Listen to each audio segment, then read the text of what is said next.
In the States, I had been taught family therapy,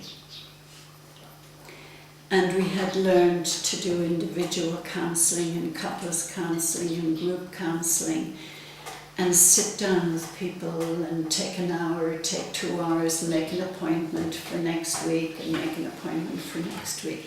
And that absolutely didn't work here at all. First of all, people had to come a very long distance to get any help.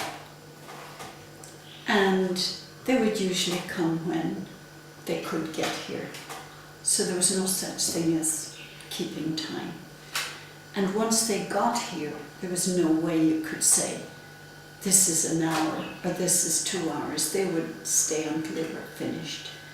And then you would make another appointment with them for next week and they would keep it, but they wouldn't turn up. You might never see them again.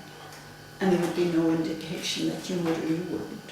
We found this before we did the psychosocial training, that the way of counselling somehow was not going to work with large groups of people who were in need.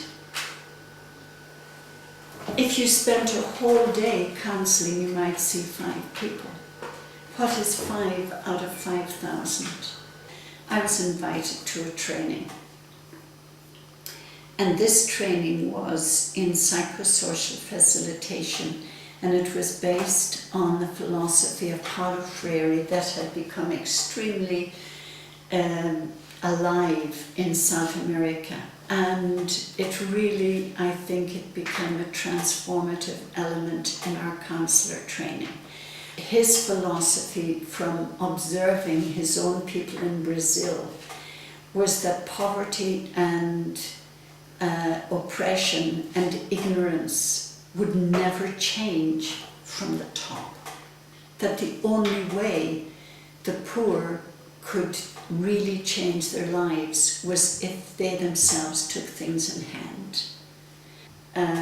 He said we've got to do 2 things. First of all, work with the people so that they wake up to their own, to naming their own reality and seeing how they want to change it.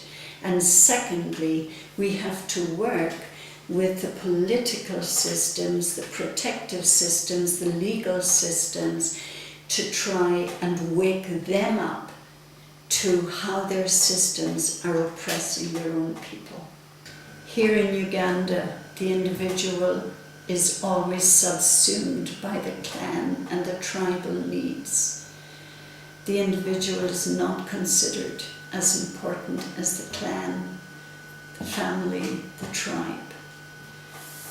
And in the psychosocial way of working, we're blending both. We're looking at how the individual impacts the clan and the society and the tribe, or the tribe and the society, and in turn how the society and the clan and the family impact the individual.